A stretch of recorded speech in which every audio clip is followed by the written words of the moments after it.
जय हिंद। Welcome to S physics. आज के इस वीडियो लेक्चर में हम लोग सीरीज ऑफ सक्सेस डे 3 में मैकेनिकल प्रॉपर्टीज ऑफ फ्लूइड्स के बारे में पढ़ेंगे।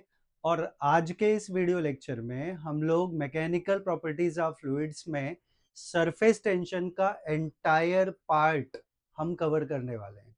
तो let us start without wasting time.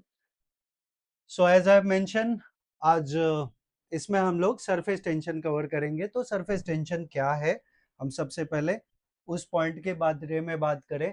तो सरफेस टेंशन क्या है, अगर हम डेफिनेशन सरफेस टेंशन के बारे में बात करें तो एक सिंपल सा क्वेश्चन मैं अराइज करता हूं कि why rain drops are spherical in shape. तो बहुत सिंपल सा रीजन है कि what is the reason for that, कि कोई भी लिक्विड जो है it want to minimise its surface area, अपना सरफेस एरिया कम करना चाहता है। And sphere have the least surface area, so liquid drop are spherical in shape. This is the reason. So यही है सरफेस टेंशन, कि surface tension is the it is the phenomena or the property of a liquid by virtue of which any liquid want to minimize its surface area, and that phenomena is called surface tension. और surface tension का एक और formula आ जाता है, it is the tangential force acting per unit length drawn on the imaginary line on the free surface of the liquid। ये दूसरा definition है। तो सरफेस टेंशन ऑलरेडी बता दिया हमने।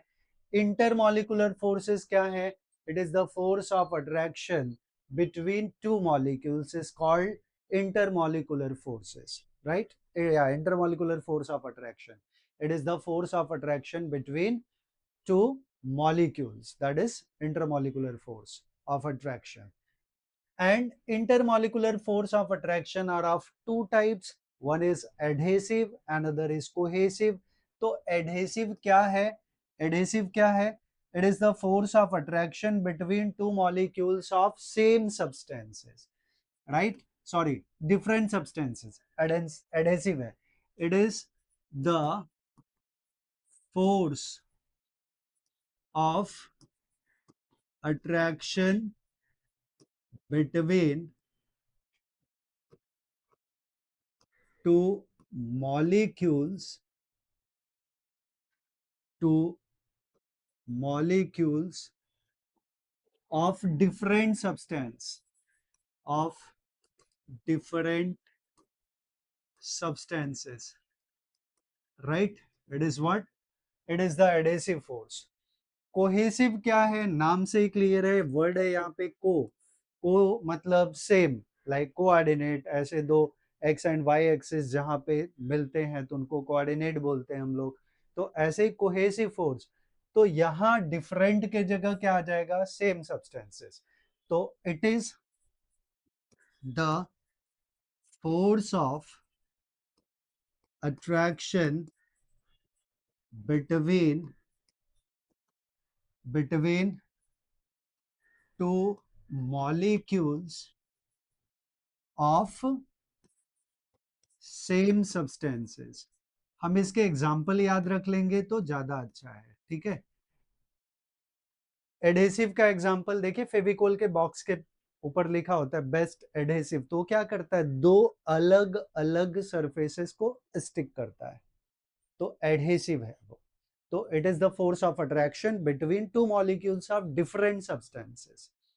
और कोहेसिव, कोहेसिव में सेम सब्सटेंसेस होंगे। लाइक अगर मैं एग्जांपल लूं कि हम लोग ग्लास में पानी रखते हैं, तो उसमें वाटर ड्रॉपलेट जो है, पानी के जो ड्रॉपलेट्स हैं, they combine and they form the water molecules, right. या वाटर मॉलिक्यूल कंबाइन होके पूरा वाटर सोल्यूशन देते हैं हमें, या वाटर देते हैं पूरा फुल ऑफ ग्लास। तो वो किसका एग्जांपल, मतलब एक ड्रॉपलेट दूसरे ड्रॉपलेट से स्टिक है, because of which force, same type के सब्सटेंसेस है तो कोहेसिव हो गया।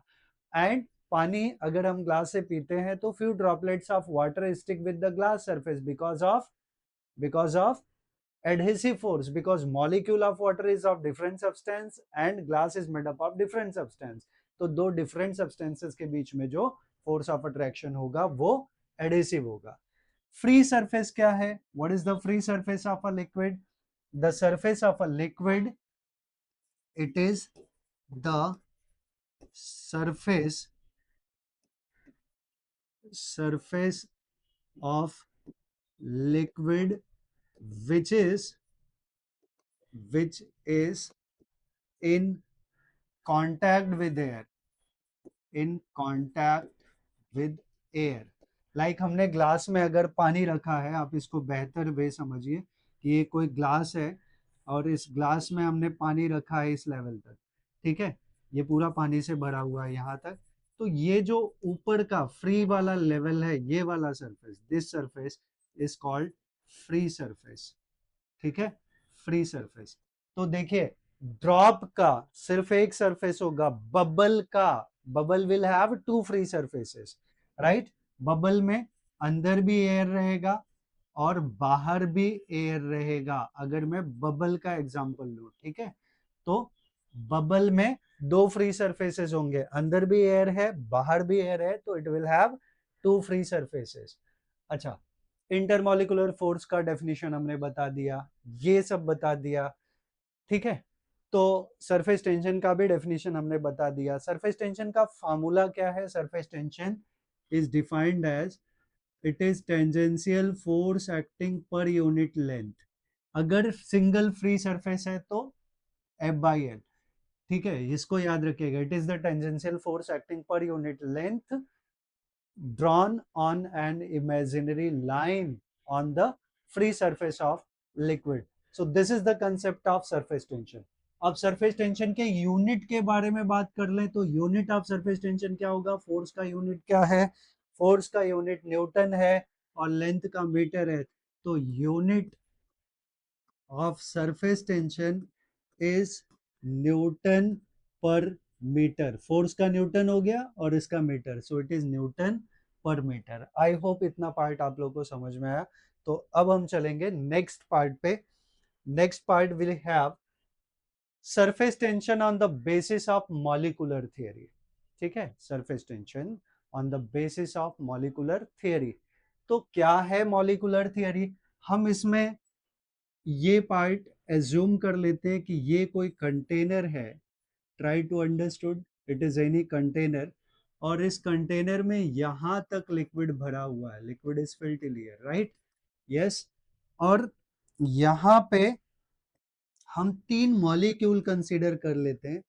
एक मॉलिक्यूल ये है, दिस इज मॉलिक्यूल ए, और वाटर के ही मॉलिक्यूल है, एवरीथिंग इज वाटर। तो वाटर का मॉलिक्यूल ए है which is well inside the liquid, and molecule B हम ले लेते हैं which is partially outside of the liquid, and molecule C ले लेते हैं which is partially inside the liquid. तो यहाँ पे क्या है? एयर है, यहाँ पे वाटर है। तो आप जरा समझिए, इसमें मॉलिक्यूल ए पे वाटर मॉलिक्यूल है ना, तो it is surrounded from all possible direction with the water. तो इसके ऊपर नेट कोहेसिव फोर्स क्या हो जाएगा? Net cohesive force will be zero, because इधर वाला फोर्स इधर वाले फोर्स को कैंसिल करेगा, ऊपर वाला फोर्स नीचे वाले फोर्स को। तो for molecule A net cohesive force will be zero, right. तो ये मैं मेन पॉइंट लिख रहा हूं। First, for cohesive force for molecule A, for molecule A, molecule A क्या है? It is well inside the liquid, it is well inside the liquid, inside the liquid. और अगर ये वेल इनसाइड द लिक्विड है तो इसके ऊपर resultant cohesive force will be zero. So resultant cohesive force is zero, right? But due to weight its direction will be downward. So resultant direction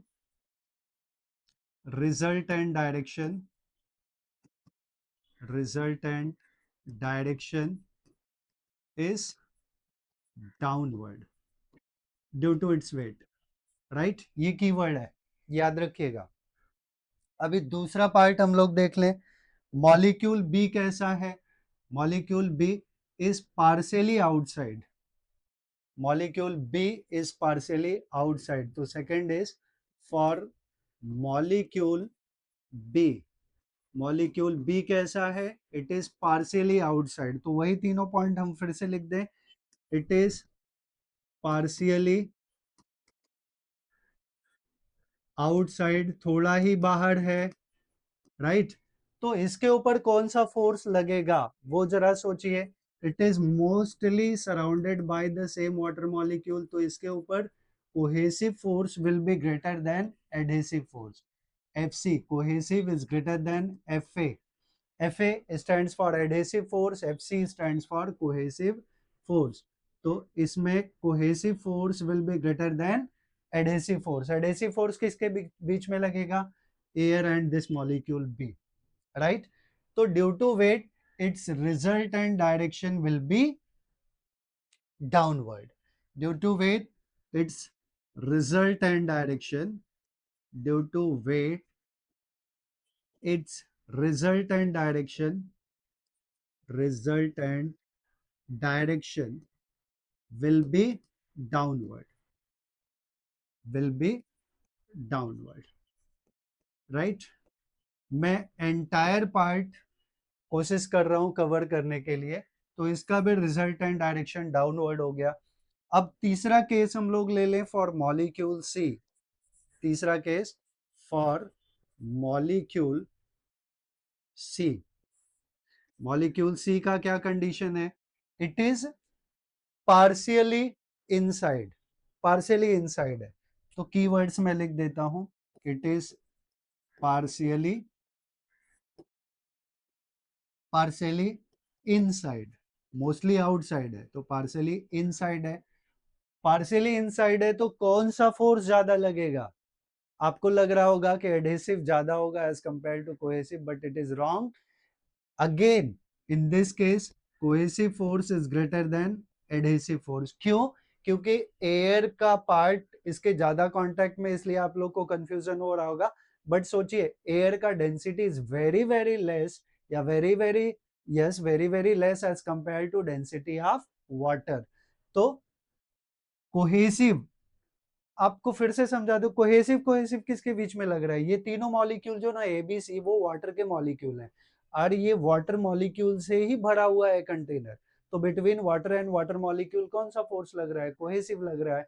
and between air and water molecule adhesive लग रहा है.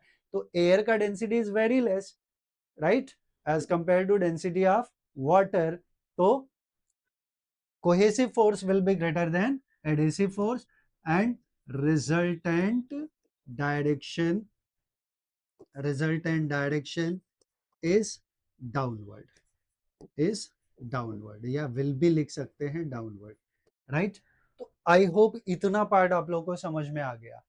अब यहां से देखिए कि जब सारे molecule all molecule want to settle down due to its weight, ठीक है, तो आप इमेजिन करो कि ग्लास में हमने पानी रखा है, बट जो फ्री सरफेस पे लिक्विड है, जो वाटर फ्री सरफेस में, फ्री सरफेस फिर से बता दूं, the surface of liquid which is in contact with air. तो जो फ्री सरफेस पे है लिक्विड वो भी नीचे आना चाहता है. बट आपने कभी ऐसा देखा कि ग्लास में पानी रख दिया और पानी का लेवल धीरे धीरे नीचे जाए?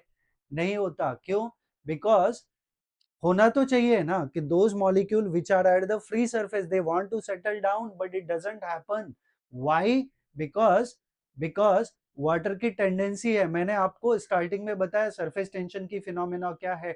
It is the phenomena of a liquid by virtue of which any liquid want to minimise its surface area, right? तो मिनिमाइज करना चाहता है. तो इस चक्कर में क्या होगा कि एक फोर्स लिक्विड खुद प्रोवाइड करता है which hold the molecule eight the free surface. जो फ्री सरफेस में मॉलिक्यूल हैं उनको उसी जगह होल्ड करके रखना होता है. तो that energy is provided by the liquid to hold the molecule at the free surface, and that energy is stored in the form of potential energy, and that energy is called surface energy. तो यहीं से surface energy का concept आ गया. मैं एक बार फिर से बोलता हूं वो पार्ट कि what is the concept of surface energy, कि those molecule which are at the free surface, they all molecule of liquid want to settle down, but we know it doesn't happen.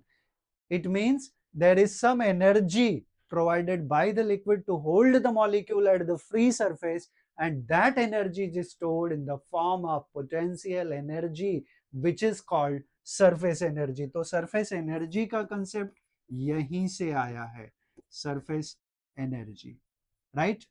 तो surface energy क्यों होता है? Because of surface tension, and इसी property को हम लोग surface tension बोलते हैं. फिर से बोल रहा हूं मैं, what is the surface tension? It is the property of a liquid by virtue of which any liquid want to minimise its surface area. और हमने आपसे स्टार्टिंग में ही क्वेश्चन पूछा था कि why rain drops are spherical in shape. तो reason क्या है कि कोई भी लिक्विड क्या चाहता है? It want to minimise its surface area, and sphere have the least surface area, right? आप देखिए ना, ग्लास में पानी अगर पूरा भरा है, उसमें 2-4 बूंद हम और डाल दें, या नल से जो पानी की बूंदें, अगर नल हम पूरी तरह बंद कर दें फिर भी ड्रॉपलेट गिरती हैं, तो why they are spherical in shape? वही रीजन है, due to surface tension. It want to minimise its surface area, and sphere have the least surface area.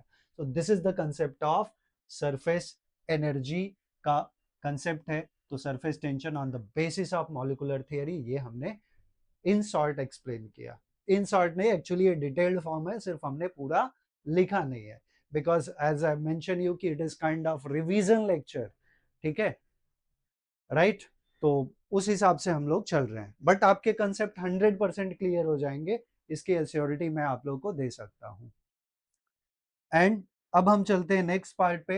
Next part is the relation between surface tension and surface energy. तो relation between surface tension and surface energy. अच्छा, surface tension को हम लोग कभी कभी T से represent करते हैं. Surface tension is T, and surface energy. अब देखिए एनर्जी क्या है? Energy is the form of work done. Energy is the form of work done. और वर्क डन का कोई भी डेरिवेशन जब हमें करना होगा तो डी डब्ल्यू क्या होता है? F into D x. तो हमें फोर्स का टर्म लाना पड़ेगा और डिस्प्लेसमेंट लाना पड़ेगा. तो याद रखिए कि energy is the form of work done. तो कभी भी हमें किसी भी एनर्जी का डेरिवेशन करना है तो अल्टीमेटली हमें क्या करना पड़ेगा? उससे रिलेटेड वर्क डन का टर्म ढूंढना पड़ेगा. That is essential thing. तो हम एक काम करते हैं, और सरफेस टेंशन किसका होगा? लिक्विड का होगा, क्योंकि surface tension and surface energy में रिलेशन चाहिए. तो आपने ऑलरेडी पढ़ा होगा, बिकॉज मैं फिर से बोल रहा हूँ कि this kind of revision lecture, but जिन्होंने नहीं भी किया है उनको भी समझेगा. तो हम एक फ्रेम ले लेते हैं. This is any frame PQRS. ये PQRS एक फ्रेम है, और इस फ्रेम में एक साइड है, that is I will say it is AB, right? It is side AB, और AB का जो लेंथ है it is L. I will take L is the length of side AB. और AB जो side है वो movable है, it can move throughout, ऐसे स्लाइडेबल है. ये स्लाइड हो सकता है, इधर भी जा सकता है, इधर भी, ये वाला पार्ट ऐसे इधर इधर, राइट? और हम इस पूरे फ्रेम को एनी सोप सॉल्यूशन के अंदर हम डिप करते हैं, soap solution.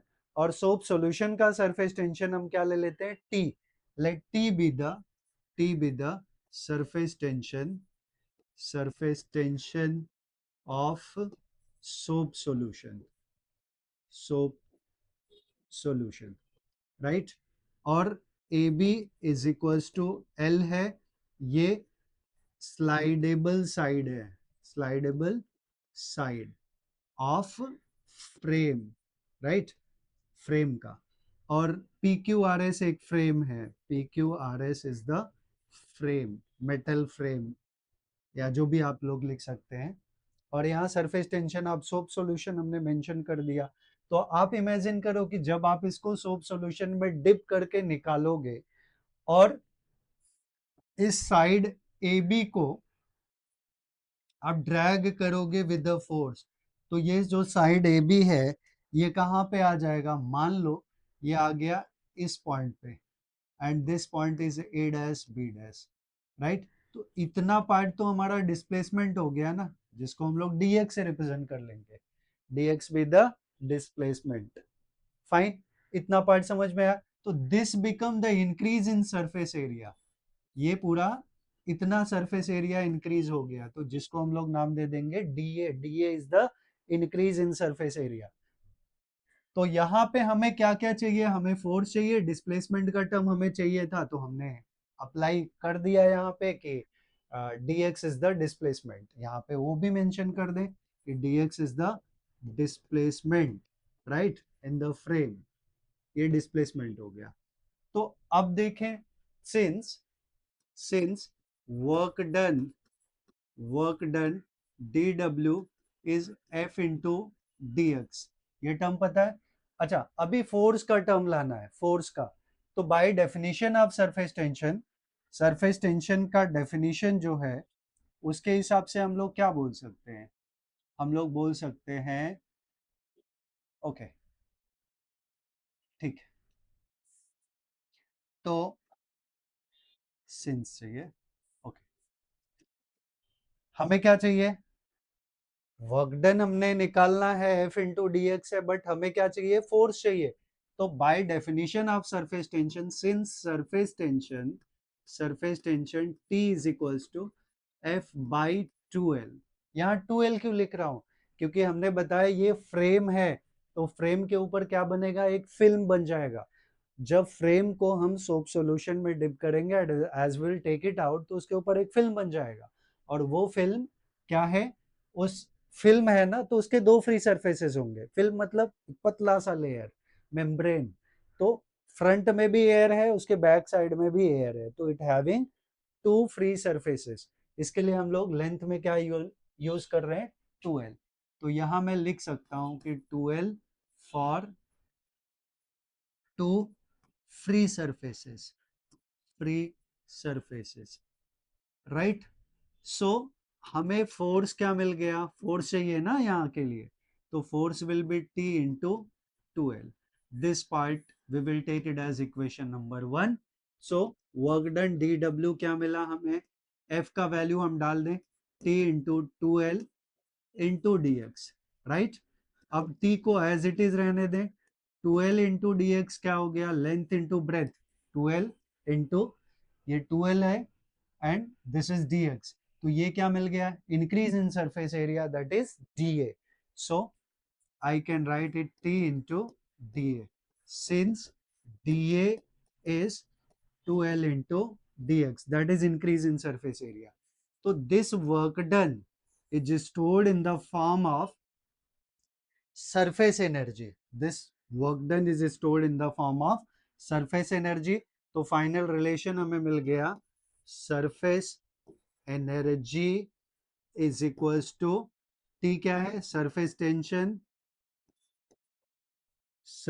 Tension into D क्या है, increase in surface area, increase in surface area. ये बहुत इंपॉर्टेंट कंसेप्ट हमने सीखा है, इसका हम काफी एप्लीकेशन जो है वो करने वाले हैं, इसके एप्लीकेशंस हम देखने वाले हैं। तो आई होप यहाँ तक सब कुछ आप लोग को समझ में आया है। तो अब हम लोग मूव करेंगे नेक्स्ट पार्ट पे। Next part we have when big drop split into N identical droplets. देखिए, ये डायरेक्टली सिलेबस में आपके कवर्ड नहीं है, बट इससे रिलेटेड न्यूमेरिकल्स हैं, तो आपको ये सीखना पड़ेगा, इसके कंसेप्ट सीखने पड़ेंगे, बिकॉज डायरेक्टली आप फार्मूला याद करने की कोशिश करोगे तो 100% है चांसेस कि आप इसको भूल जाओगे। ठीक है, तो आप भूलो नहीं, इसके लिए मैं एक डेरिवेशन टाइप बताता हूं। यहां दिया है हमें कि when big drop split into N identical droplets. तो मान लेते हैं हम कि कोई एक बड़ा ड्रॉप है, ये ड्रॉप है जिसका रेडियस इज कैपिटल आर। ठीक है, ये ड्रॉप है जिसका radius is capital R, and ये ड्रॉप है, ठीक है, this is drop, and this drop split into N identical droplets, N identical droplets में टूट जाता है ये। तो I will write N identical identical droplets droplets. और n आइडेंटिकल ड्रॉपलेट है तो हर एक का radius I will say small R, ठीक है। और कितने ड्रॉपलेट हैं? n ड्रॉपलेट है, small R is the radius. तो बहुत कॉमन सा चीज है, इसमें दो पार्ट ले लेंगे हम लोग कि ये जब स्प्लिट होता है तो दो चीजें होंगी। आपको पता है या नहीं पता है तो समझ लीजिए कि वॉल्यूम जो है, वॉल्यूम वो सेम रहेगा। क्या बदलने वाला है? Surface area. वॉल्यूम पहले जो था वही बाद में भी रहेगा। जो volume of big drop, volume of big drop and ये क्या है? एन आइडेंटिकल ड्रॉपलेट्स हैं। तो ये स्मॉल ड्रॉपलेट हैं या ड्रॉपलेट हम इनको बोले, इनका कंबाइंड वॉल्यूम इस वॉल्यूम के बराबर होगा। तो वॉल्यूम विल रिमेन सेम। तो मैं पहला पार्ट लिख रहा हूं कि वॉल्यूम सेम रहेगा। तो volume of big drop, volume of big drop will be same as, will be equals to combined volume of n identical droplets,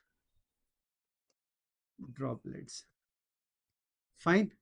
तो वॉल्यूम ऑफ बिग ड्रॉप क्या मिलेगा? ये 4/3 पाई r क्यूब है। क्यों? Volume of sphere क्या है? 4/3 pi r cube, capital R रखना है। और combine volume of n identical droplet, तो number of droplet into volume of each droplet, 4/3 pi छोटा r cube. 4/3 pi get cancel, तो हमें मिला R cube is equal to n r cube. This is the relation. यहां से इसको हम modify करके दो पार्ट में लिख सकते हैं। तो कैपिटल आर क्या होगा? N raise to 1/3 into small R, या स्मॉल आर चाहिए यहीं से, स्मॉल आर क्या होगा? Small R will be N raise to -1/3 into capital R. ठीक है, तो जैसा हमें रिक्वायरमेंट होगा according to this one we will use it. ये हमें बहुत बहुत इंपॉर्टेंट रिलेशन मिला है। नाउ यहां हमने किसकी बात कर लिया? वॉल्यूम की। वॉल्यूम की बात कर लिया कि वॉल्यूम सेम होता है बट सरफेस एरिया चेंज होता है। तो इसका जो कंबाइंड सरफेस एरिया होगा ड्रॉपलेट का, that will be greater than surface area big drop. तो increase in surface area. Next part हम क्या लिख दें? Second, increase in surface area, increase in surface area, that I will say DA। ये क्या होगा? It will be combined surface area of n droplets, combined surface area of n droplets minus surface area of big drop, surface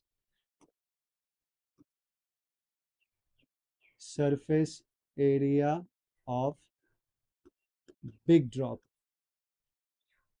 right? तो increase in surface area जिसको हम किससे represent कर रहे हैं? DA से। That is equals to combined surface area of N droplet. क्या हो जाएगा? Combined surface area number of droplet into surface area of each droplet is 4πr²। I hope ये समझ में आ रहा है। ये 4πr² क्या है? It is the volume surface area of sphere minus surface area big drop. Big drop का radius capital R है तो ये आ गया 4πr²। अब देखिए एक का रेडियस स्मॉल आर है, दूसरे का कैपिटल आर, इसीलिए हमने पहले यहाँ रिलेशन फाइंड आउट किया है, राइट। सपोज हमें कैपिटल आर का पता है तो हम इसको कैपिटल आर को, स्मॉल आर को कैपिटल आर के टर्म में लिख सकते हैं, राइट।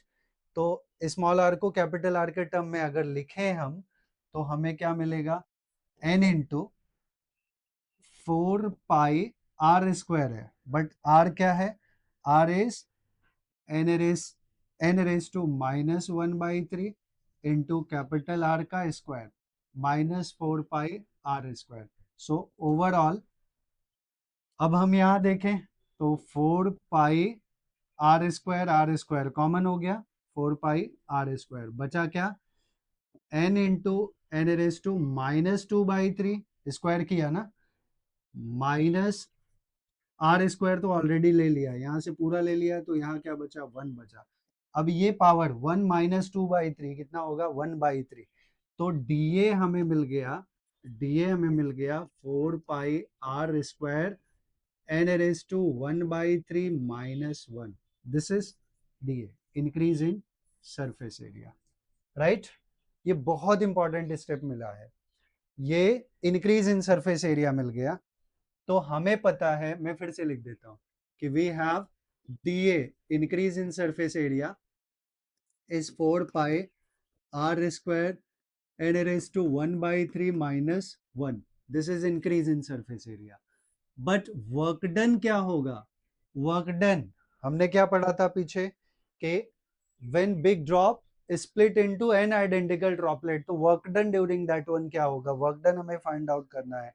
तो वर्क डन के लिए हम क्या करें, सिंस हमने ऑलरेडी पढ़ा है relation between surface tension and surface energy, तो हमने क्या पढ़ा है, सिंस डी डब्ल्यू is T into d A, right. तो यही work done is the form of energy, जो एनर्जी रिलीज होगी या रिक्वायर्ड होगी।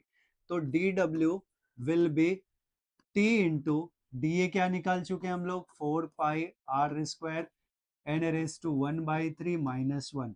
So dw is equals to 4 pi r square t, थोड़ा रीअरेंज कर लिया, बाकी कुछ नहीं है, n raised to 1/3 -1, and this work done is the form of energy. तो इस एनर्जी को हम क्या नाम दे देंगे, this energy is energy release when any big drop is split into n identical droplets। तो ये वही है सरफेस एनर्जी या एनर्जी रिलीज भी कह से, एनर्जी रिलीज या रिक्वायर्ड दोनों हो सकता है, राइट।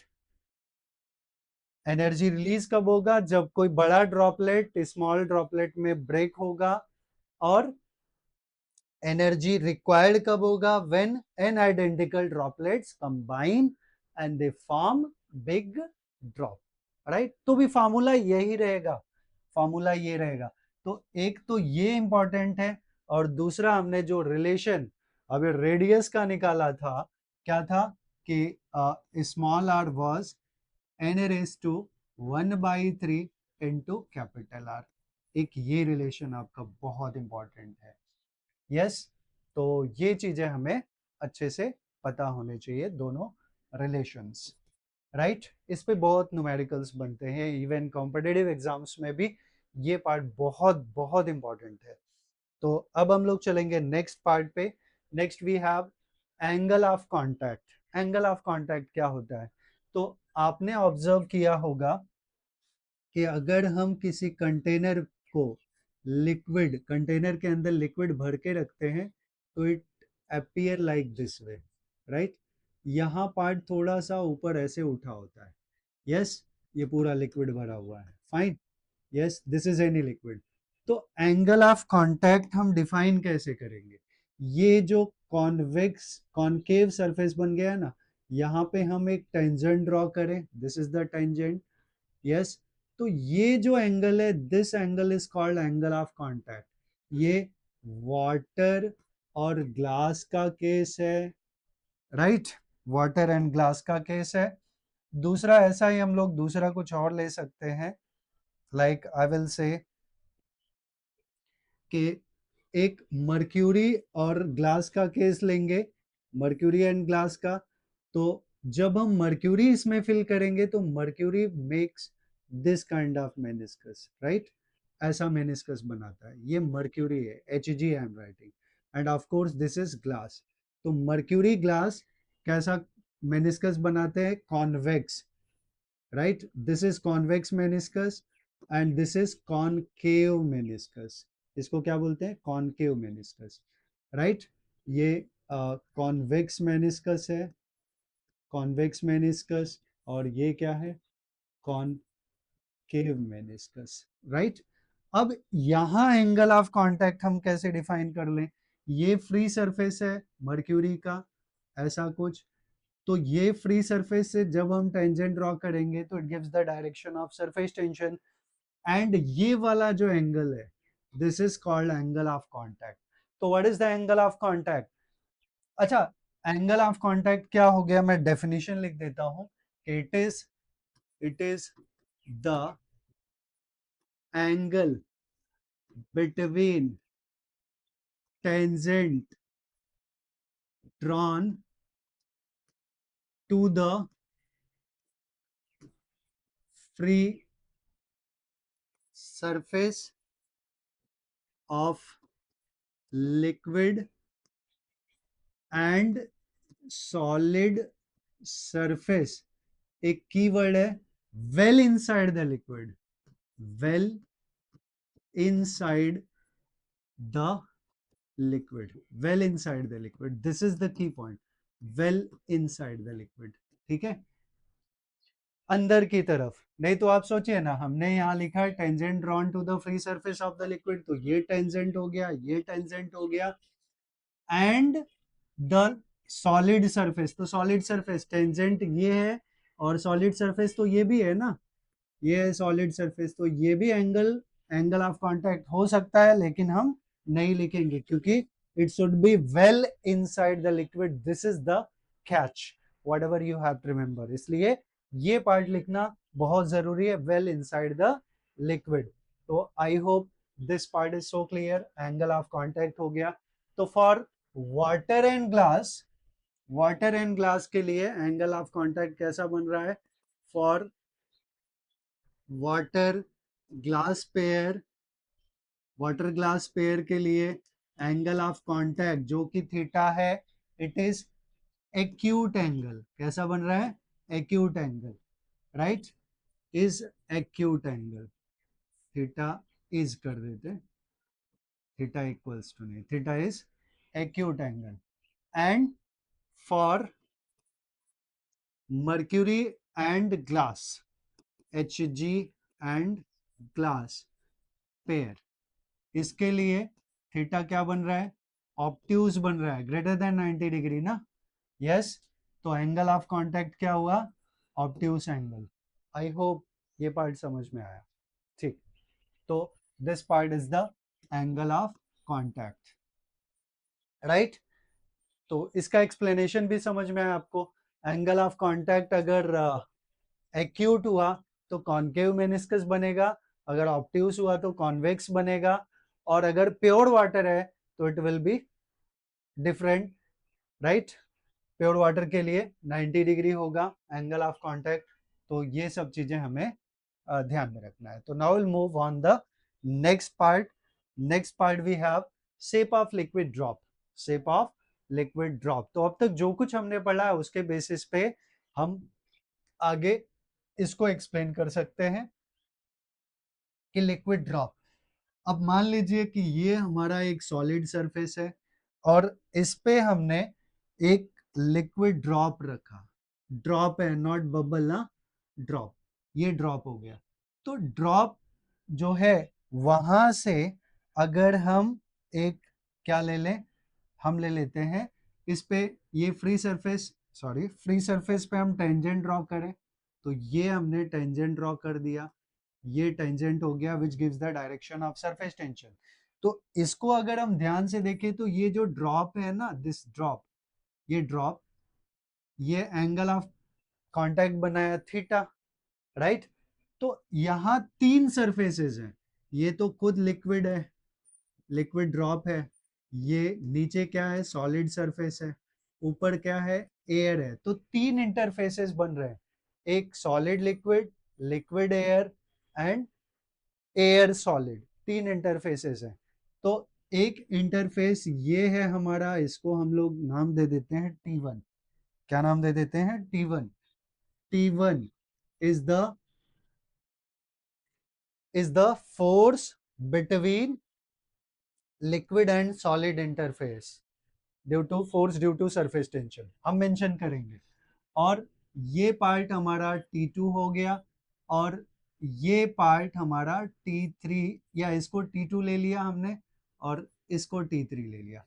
तो आप समझिए T2 किसके बीच में है, एयर एंड सॉलिड, राइट। तो यहां हम तीन टर्म्स मेंशन कर रहे हैं कि T1 इज, ये मेंशन करना ज्यादा जरूरी है, T1 is the force due to surface tension, force due to surface tension between liquid and solid interface, between liquid solid interface, interface, right.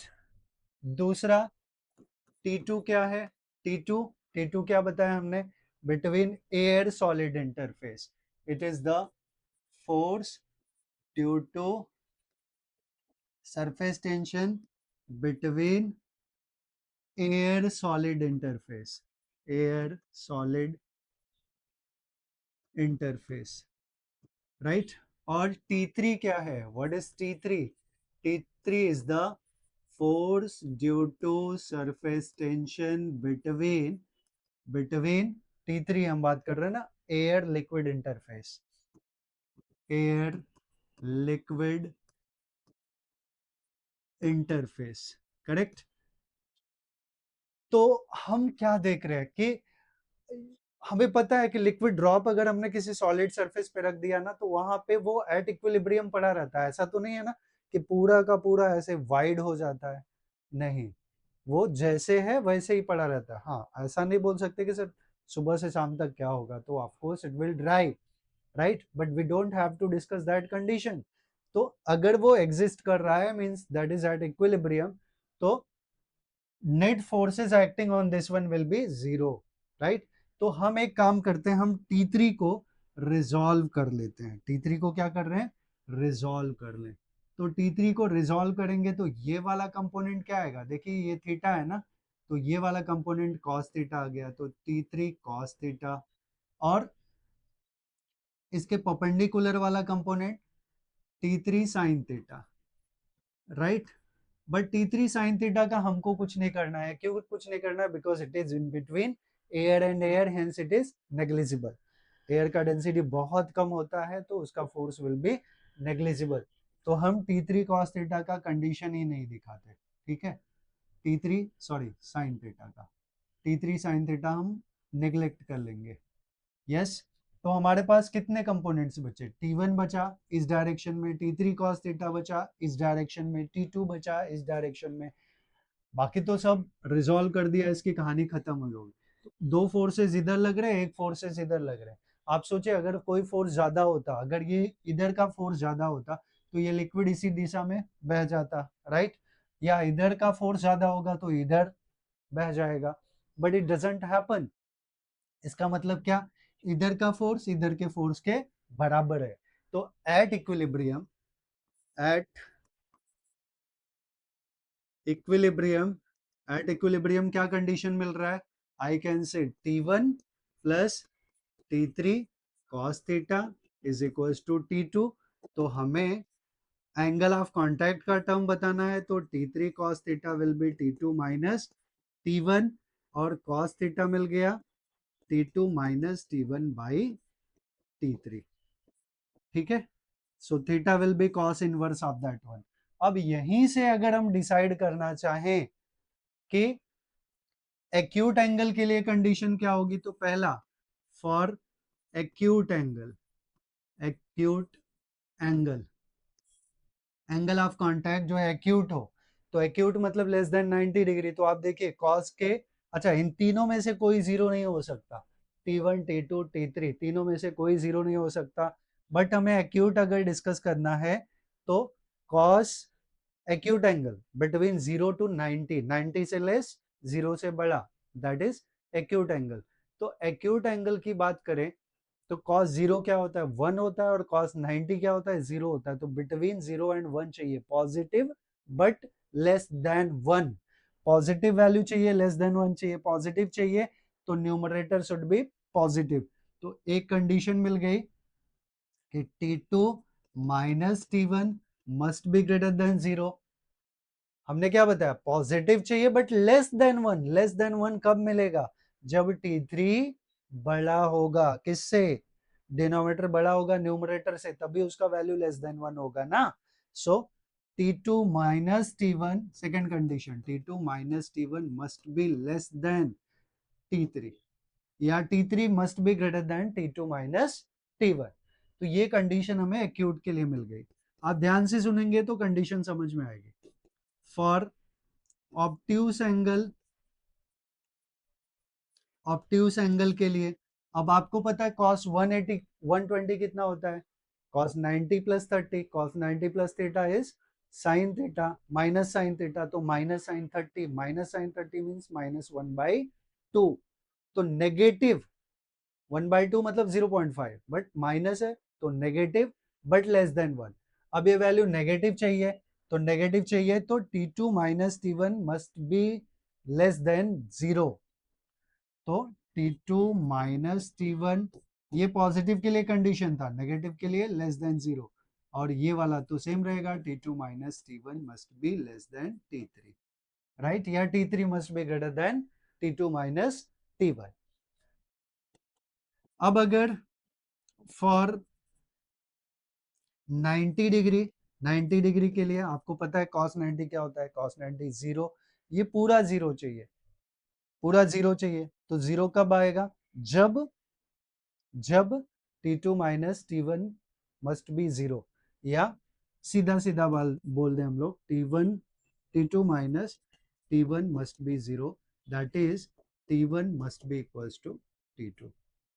Fine. तो ये कंडीशन हो गई हमारी किसके लिए, शेप ऑफ लिक्विड ड्रॉप के लिए, कि कब एक्यूट एंगल बनेगा, कब ऑब्ट्यूस एंगल बनेगा, और कब 90 डिग्री बनेगा, कब 0 डिग्री बनेगा, क्योंकि cos 0 क्या होता है, 1 होता है, ये 1 आना चाहिए।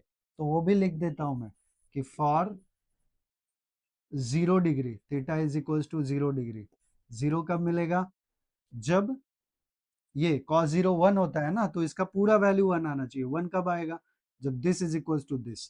तो एक ही कंडीशन है, T2 minus T1 must be equals to T3, और एक कंडीशन डाल देते हैं कि T2 minus T1 must be greater than 0, क्योंकि पॉजिटिव चाहिए, राइट, यस और no. So these all are the conditions for the shape of liquid drop.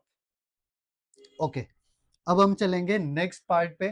तो factors affecting the angle of contact, कौन कौन से फैक्टर्स हैं जो एंगल ऑफ कांटेक्ट को अफेक्ट करते हैं। तो आपको पता है angle of contact for the given solid liquid pair, अभी हमने देखा कि वाटर के लिए, वाटर एंड ग्लास के लिए अलग था, मर्क्यूरी एंड ग्लास के लिए अलग था। तो पहला पॉइंट हमें यही मिल जाएगा कि for factors affecting the angle of contact, तो सॉलिड लिक्विड इंटरफेस,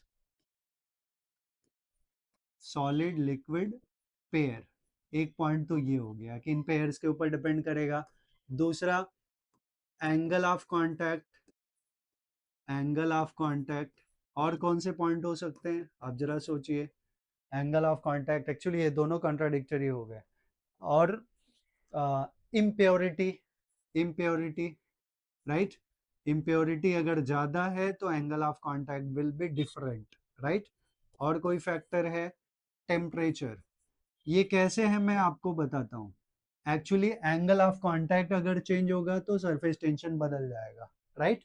तो सरफेस टेंशन कौन से फैक्टर के ऊपर डिपेंड करता है, तो आपको पता है, अगर मैं कॉमन कॉमन एग्जांपल्स दूं, तो मैंने एंगल ऑफ कांटेक्ट, ये सॉलिड लिक्विड पेयर है, एंगल ऑफ कांटेक्ट ऑलरेडी हमारा दोनों एक जैसा ही है, इसका एग्जांपल दे चुका। इम्प्योरिटी, अगर हम कपड़े जो है वो समुद्र के पानी से, ओशियन सी से अगर धोते हैं तो कपड़े जल्दी साफ नहीं होंगे, क्योंकि उसमें सॉल्ट का कंटेंट होता है, that is kind of impurity. Pure water में कपड़े जल्दी साफ हो जाते हैं, तो एक रीजन ये हो गया। टेम्परेचर, आपको पता है गर्म पानी में कपड़े धोते हैं तो कपड़े जल्दी साफ हो जाते हैं, मतलब अगर टेम्परेचर हम बढ़ा रहे हैं तो सरफेस टेंशन क्या हो रहा है, रिड्यूस हो रहा है, राइट, यस। तो depend on the temperature also. तो ये फैक्टर्स हैं which are affecting the angle of contact. अब हम लोग नेक्स्ट पार्ट पे चलेंगे। तो next part we have excess pressure across the free surface of the liquid. अच्छा, I will request to all of you कि मेरे वीडियो पे तो बहुत लोग आते हैं, विजिट काफ़ी ज़्यादा होती है, बट सब्सक्राइब नहीं करते लोग। तो प्लीज़ आप लोगों से रिक्वेस्ट है कि आप लोग चैनल को ज़रूर सब्सक्राइब करिए, और वीडियो अच्छा लगे तो आप लोग जितना हो सके उतना बाकी सभी बच्चों को भी आप शेयर करिए। इतना अच्छा कंटेंट बनाने की मैं कोशिश कर रहा हूँ, तो it should pay to me also. So for that, one and only when people are you people, जो कि आप मेरे चैनल को सक्सेस कर सकते हैं, तो there is the humble request to all of you, please आप चैनल को जितना ज़्यादा से ज़्यादा हो सके उतना शेयर करिए और सब्सक्राइब करिए। तो अगला पार्ट है हमारा access pressure across the free surface of the liquid. Excess pressure का टर्म चाहिए, ठीक है। तो अब इसमें हम बेसिक जो पढ़ चुके हैं वही हम अप्लाई करें। किसके लिए चाहिए excess pressure across the free surface of a liquid? Actually ये लिक्विड ड्रॉप में ले रहा हूं, ठीक है। ड्रॉप और बबल में डिफरेंस है। ड्रॉप में सिर्फ एक फ्री सरफेस होगा और bubble will have two free surfaces. तो मैं लिक्विड ड्रॉप की बात कर रहा हूं, एंड ट्राई टू अंडरस्टूड आप, ठीक है। ड्रॉप हमारा ऐसा है, इस ड्रॉप का radius I will take it as small r. ये स्मॉल आर है, ठीक है। यस, स्मॉल आर हो गया। और आप जरा सोचिए कि कोई लिक्विड ड्रॉप हमने रखा है, वो एग्जिस्ट क्यों करता है? दो चीजें हैं, पहले आप बेसिक सोच लीजिए, उसके बाद डेरिवेशन तो हम फटाफट कर लेंगे। बिकॉज वंस यू, आपके कंसेप्ट दिमाग में बैठ गया ना, तो फिर ये डेरिवेशन कुछ भी नहीं है। आप सोचिए, एक लिक्विड ड्रॉप है, वो एग्जिस्ट क्यों करता है? हमने स्टार्टिंग में बताया था कि कोई भी लिक्विड क्या चाहता है, it want to minimize it surface area. तो कोई लिक्विड ड्रॉप है तो ड्यू टू सरफेस टेंशन वो अपना सरफेस एरिया कम करना चाहेगा, राइट। लेकिन हमने ऐसा भी नहीं देखा है कि कोई लिक्विड ड्रॉप हमने रख दिया और वो धीरे धीरे छोटा होते जा रहा है। होना चाहिए लेकिन नहीं हो रहा है। अब सेकेंड ऑब्जर्वेशन क्या है कि कोई लिक्विड ड्रॉप है, आप सोचिए अगर सरफेस टेंशन की वजह से वो मिनिमाइज होना चाहता है, बट वो मिनिमाइज नहीं हो रहा है, इसका मतलब some internal energies provided by the liquid to maximize it, और दोनों का वर्क डन अगर सेम हुआ तो ना वो मैक्सिमाइज करेगा ना मिनिमाइज करेगा, it will B at equilibrium, right. तो दो वर्क डन हो रहा है, एक ड्यू टू प्रेशर और दूसरा due to surface tension. Surface tension की वजह से मिनिमाइज होना चाह रहा है और due to excess pressure it want to maximize. Excess pressure word जैसा मैं वर्ड यूज कर रहा हूं, ये ड्रॉप है, ठीक है। तो मान लेते हैं कि इसका इंटरनल जो रेडियस है वो आर है, और इसके ऊपर एक आउटसाइड प्रेशर लग रहा है, that is the atmospheric pressure. मैं एटमॉस्फेरिक प्रेशर को पीओ लिख रहा हूँ, राइट। आउटसाइड प्रेशर समझिए या एटमॉस्फेरिक प्रेशर समझिए। तो इस एटमॉस्फेरिक प्रेशर की वजह से क्या होगा, it want to minimise its surface area, right. Sorry, due to surface tension it want to minimise its surface area.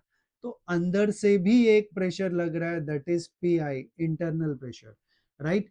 तो इसका रेडियस कितना चेंज हुआ, it is d r. D r is the change in radius. Yes, एक d r के जगह आप delta r लिख दो, that will B much better. ये delta are is the change in radius, ठीक है। तो यहीं पे सारे टर्म्स में मेंशन कर दूं कि r is the radius of drop,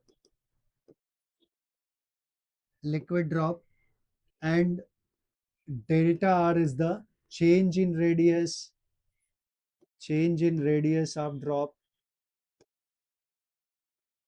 PO is outside pressure या atmospheric pressure, I will say outside pressure, outside pressure, आप इसी को atmospheric pressure भी बोल सकते हैं।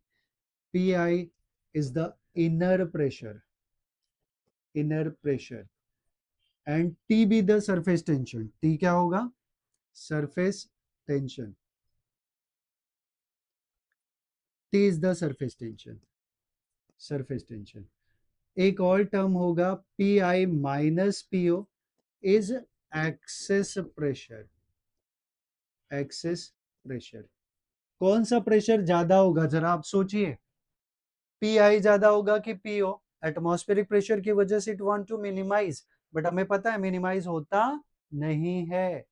इसका मतलब inner pressure is greater than outside pressure, और दोनों का difference is given by P I minus P O which is excess pressure, right.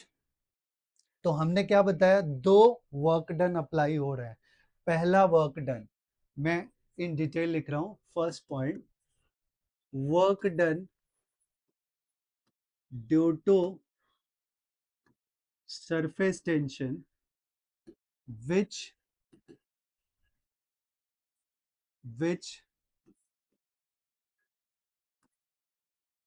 want to minimize, concept है इसलिए लिख रहा हूं मैं, minimize its surface area, its surface area. एक वर्क डन ये हो गया, ठीक है, this is the work done. चलिए, एंड दूसरा वर्क डन मैं इसको एज इट इज लिखता हूं। तो ये वर्क डन क्या होगा, पहले हम यही कैलकुलेट कर लेते हैं, या फिर ऐसा करते हैं, हमने क्या बता तो दिया था ना पूरा कि एट इक्विलिब्रियम क्या होगा, दोनों के वर्क डन सेम होंगे। तो ये वर्क डन हो गया due to surface tension which want to minimize it surface area, और दूसरा work done due to excess pressure which want to maximize it surface area. ठीक है, तो एक काम करते हैं हम लोग, ठीक है, इट्स वेल एंड गुड, हम पहले यही फाइंड आउट कर लेते हैं। तो ये टर्म हमारा क्या हो जाएगा, हमें पता है कि ये वर्क डन किसके वजह से लेना है, ड्यू टू सरफेस टेंशन। तो हमें पता है सिंस डी डब्ल्यू is T into d A, right, it is work done due to surface tension, already हमने किया है। तो डी ए क्या होगा, इंक्रीज इन सरफेस एरिया। मैं यहां अलग से डी ए निकाल लेता हूं। तो since D A increase in surface area will be outer surface area, that is A2 minus inner surface area, that is A1, right, A2 minus A1. So I can say it is A2 minus A1, but A2 minus A1 करेंगे तो A2 क्या है, 4 pi r plus delta r का square minus 4 pi r square, right. हमने क्या देखा, outside का part जो है, सॉरी यहाँ पे एक और चेंज होगा, ये यहाँ तक आ रहे हैं, ये पार्ट हमारा डेल्टा आर हो गया, this part is delta r, ठीक है, delta r increase in surface area. तो this will be 4 pi r plus delta r का square, r square plus 2r into delta are plus delta are square minus 4 pi are square, right, minus 4 pi are square, ये पूरा लिख दूं 4 pi are square. तो आप देख रहे हो 4 पाई आर स्क्वायर का टर्म इससे कैंसिल हो जाएगा, बट ओवरऑल ठीक है, हम इसको एक बार फिर से पूरा का पूरा लिख देते हैं। तो डी ए क्या मिलेगा, 4 पाई आर स्क्वायर प्लस 4 टू ज़ा 8 pi are into delta are plus 4 pi delta are square minus 4 pi are square. तो ये 4 पाई आर स्क्वायर इससे कैंसिल हो गया, and since delta are is very small तो इसका स्क्वायर वाला टर्म विल बी नेग्लेक्टेड, तो हमारे पास सिर्फ एक टर्म आया। तो डी ए हमें मिल गया, d A is equal to 8 pi are into delta r, it is d A, right. ये हमारा इंक्रीज इन सरफेस एरिया मिल गया, राइट। तो since dw is t into dA, so therefore dw क्या मिलेगा हमें, dw हमें क्या मिलेगा, जस्ट बताइए फटाफट, dw is equals to t into dA क्या है, ये पूरा पार्ट, ये पूरा part 8 pi r into delta r, राइट। दिस इज आर इक्वेशन 2 से, इसको हमने क्या ले लिया, इक्वेशन 2। ये इक्वेशन 2 क्या हो गया, it is work done due to surface tension which want to minimize its surface area, right। और दूसरा वर्क डन किसके वजह से हो रहा है, due to excess pressure which want to maximize it surface area. तो भी पार्ट में यहाँ पे लिख देता हूँ, तो सेकेंड पार्ट आएगा हमारा, second part work done due to excess pressure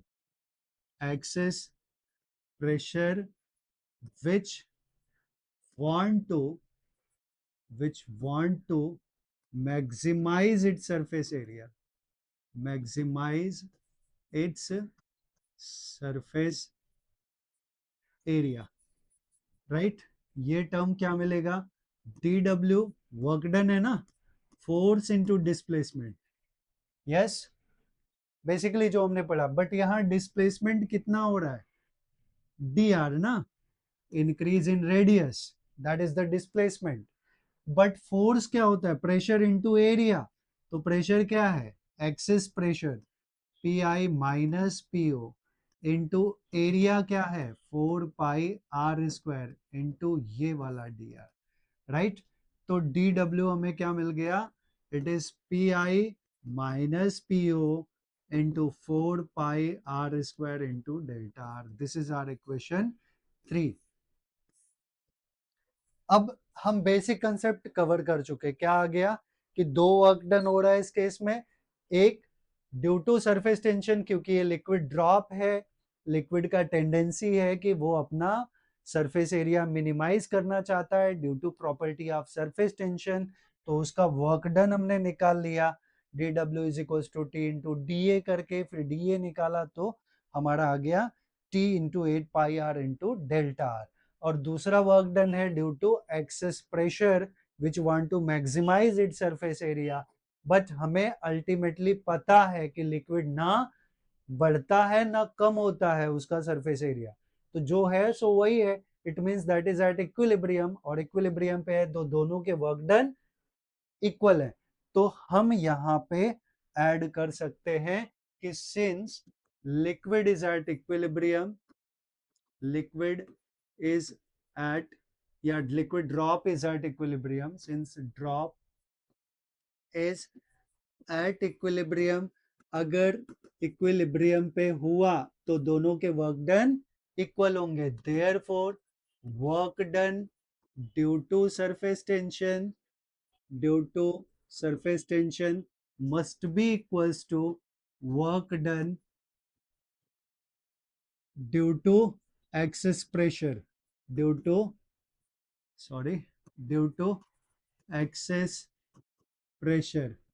तो क्या मिला हमें, हमें मिला, हमने already work done due to surface tension क्या किया है, आप देख लीजिए फिर से, work done due to surface tension d W क्या है, T into 8 pi r into delta are, तो T into 8 pi r into delta r, that is equals to work done due to excess pressure क्या है, work done due to excess pressure is P I minus P O into 4 pi r² into delta are, तो it is P I minus P O into 4 pi r² into delta are, तो 4 पाई to जा 4 to जा 8 हो गया ना, delta R cancel, एक R इस are से कैंसल, तो आपको मिला 2t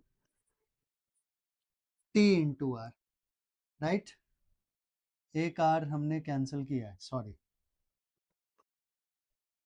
हाँ एक, ये तो डेल्टा आर पूरा कैंसिल ना, एक आर यहाँ कैंसिल, तो 2t बचा यहाँ, 2t is equals to P I minus P O into r, ये आर बचा है ना, तो हमें क्या चाहिए, हमें चाहिए एक्सेस प्रेशर, तो excess pressure P I minus P O क्या मिल गया, it is 2t/r and it is for drop, वापस मैं लिख रहा हूं फॉर ड्रॉप, और it is the excess pressure for drop.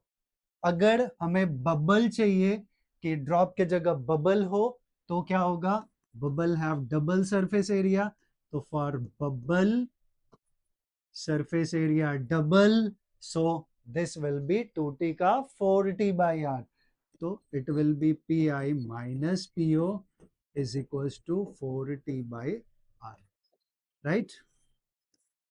So tell me आप लोगों को ये एंटायर कंसेप्ट, एंटायर डेरिवेशन आप लोग को समझ में आया होगा, आई होप सो। और अभी हम लोग चलेंगे नेक्स्ट पार्ट पे।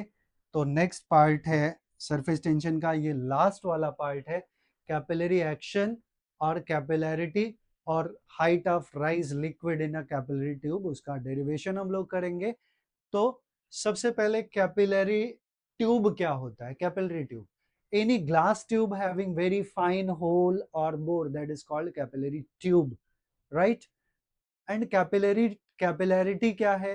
तो उसके लिए मैं आपको एक छोटा सा एग्जांपल दे दूं कि अगर सपोज ये कोई कंटेनर है या ग्लास है, इसमें यहाँ तक पानी भरा हुआ है और हमने उसमें एक स्ट्रॉ डाल दिया, स्ट्रॉ, नारियल पानी वाला स्ट्रॉ होता है ना, तो इसमें जो लिक्विड का लेवल है वो स्ट्रॉ के अंदर ये ऊपर चला जाएगा as compare to normal level. Normal level glass में इतना लिक्विड का लेवल है, बट स्ट्रॉ में ये इतना चला गया, तो ये हाइट राइज हो गया। बट यही केस अगर हम मर्क्यूरी में डाल के रखें, इसके अंदर मर्क्यूरी है, तो मर्क्यूरी में लेवल ऐसा होता है, बट इसके अंदर अगर हमने एक कैपिलरी ट्यूब डाल दिया तो कैपिलरी ट्यूब में ये लेवल ऐसा हो जाता है, सॉरी वो अप नहीं जाता, ये डाउन हो जाता है, अंडरस्टूड। यहाँ तक ये पार्ट वैकेंट रह जाता है, तो ये फॉल हो गया एच का। तो सीधा सीधा बोल सकते हैं वाटर के केस में राइज हुआ, मर्क्यूरी के केस में फॉल हुआ, तो it is the phenomena of rise और fall of a liquid in a capillary tube, that is called capillarity. तो definition I don't think so जरूरत है, बट मैं फिर भी लिख देता हूँ। What is the capillary action और capillarity? it is it is the phenomena, it is the, sorry, it is the phenomenon of rise or rise or fall of liquid in a capillary tube, ठीक है, that is the capillary action or capillarity। अब अगर हम लोग height of rise of a liquid in capillary tube, वैसा एक term का derivation कर लें, height of rise, height of rise of liquid in capillary tube, right. तो हाइट ऑफ राइज लिक्विड हमें निकालना है एच, एच का डेरिवेशन। तो अभी वही हमने सेम डायग्राम ड्रॉ किया था कि ये कोई ग्लास ट्यूब, हम ये कोई कंटेनर ले लेते हैं, इस कंटेनर में हमने लिक्विड भरा हुआ है यहाँ तक, और इसमें ये लिक्विड है यहाँ तक, और इसमें हम कोई कैपिलरी ट्यूब डाल देते हैं, ये कैपिलरी ट्यूब है या ग्लास ट्यूब है, जो भी हम लोग बोल लें, तो ये कैपिलरी ट्यूब है, ठीक है, सॉरी, कैपिलरी ट्यूब यहाँ तक, इस कैपिलरी ट्यूब का रेडियस इज आर, राइट। और इसमें जो लिक्विड राइज हुआ वो हम एज्यूम कर लें कि लिक्विड राइजेस टिल ईयर, यहाँ ऑफ लिक्विड है, ठीक है, ऑफ लिक्विड। तो लिक्विड राइज जो हुआ वो हम एज्यूम कर लें कि यहाँ तक हुआ है, टिल हियर, यस, यहाँ तक, ठीक है। तो मतलब यहाँ तक ये पूरा लिक्विड राइज हो गया इसका। अब इसका यहाँ पे हम एक टेंजेंट ड्रॉ करें जो फ्री सरफेस पे है, तो it is the angle of contact theta, right. तो ये भी देखिए, ये भी एंगल थीटा हुआ, तो अगर ये एंगल थीटा हुआ तो मैं इसको रिजॉल्व करूंगा, किसको? टी को। तो ये वाला कंपोनेंट हमारा क्या हो गया? टी कॉस थीटा, और ये वाला कंपोनेंट हो गया T sine theta, right. T cos theta and T sine theta. आपको अभी पता चला कि लिक्विड राइज क्यों हुआ? Because of T cos theta, कौन से कंपोनेंट की वजह से? टी कॉस थीटा, तो टी कॉस थीटा अपवर्ड में लग रहा है, राइट? तो टी कॉस थीटा की वजह से ये लिक्विड राइज हो गया। अब और टी साइन थीटा का क्या? टी साइन थीटा तो ऐसे पूरे लाइक एक ग्लास है, ग्लास के एक पॉइंट पे टी साइन थीटा, दूसरे पे टी साइन थीटा, तीसरे पे टी साइन थीटा, तो चारों तरफ लगेगा ना।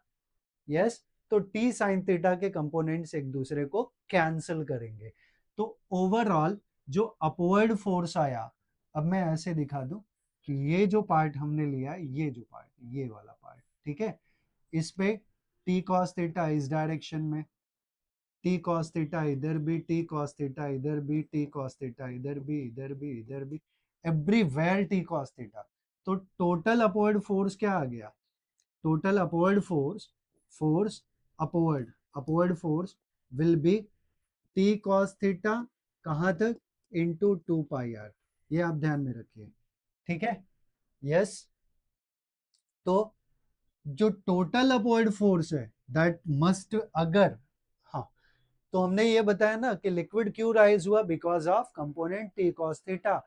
बट हमें ये भी पता है कि अगर सिर्फ टी कॉस थीटा लगता तो ऊपर चला जाता पानी और बाहर से कैपिलरी ट्यूब से ऊपर से फिर बाहर आता, बट ऐसा भी नहीं होता। जहां तक लिक्विड राइज हुआ वहीं पे पड़ा रहता है, तो वहीं पे पड़ा रहता है, इसका मतलब क्या हुआ कि उसका वेट भी है ना, तो वेट नीचे की तरफ है, तो डाउनवर्ड, ये मान लो ये हाइट हमारा h है जहां तक लिक्विड राइज हुआ है, क्योंकि ये नॉर्मल लेवल था, यहां से लिक्विड इस हाइट तक राइज हुआ है, तो इस सिलेंड्रिकल पार्ट में जो लिक्विड है उसका वेट है ना, वेट किधर एक्ट हो रहा है? डाउनवर्ड, और अपवर्ड फोर्स ये है।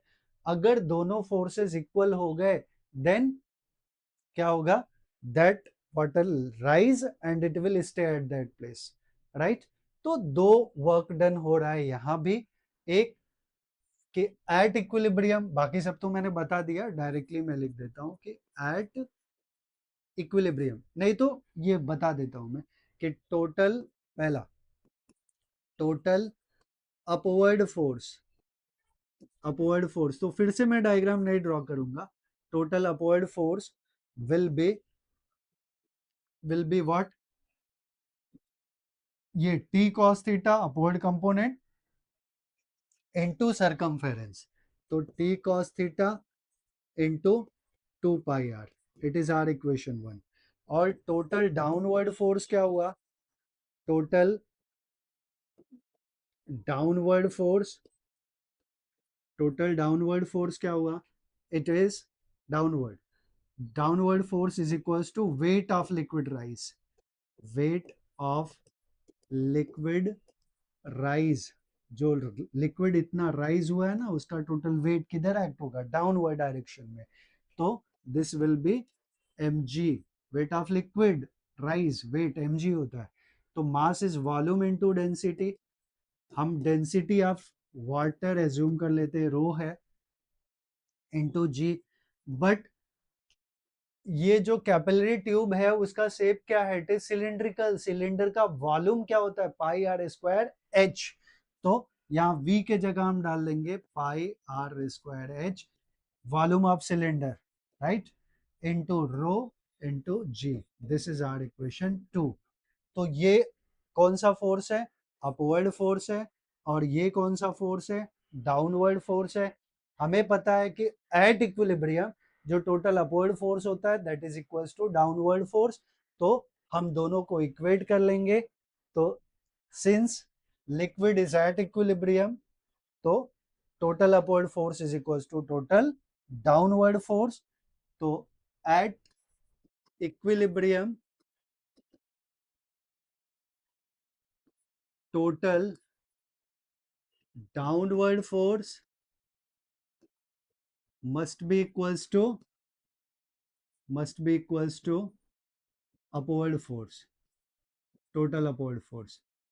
तो टोटल डाउनवर्ड फोर्स हमें क्या मिला है, या इक्वेटिंग इक्वेशन 1 एंड 2 कर ले, सिंपल सिंपल, तो ये आएगा डाउनवर्ड फोर्स में क्या था, देख लीजिए जरा, pi are square H rho G, pi are square H rho G is equals to total upward force क्या था?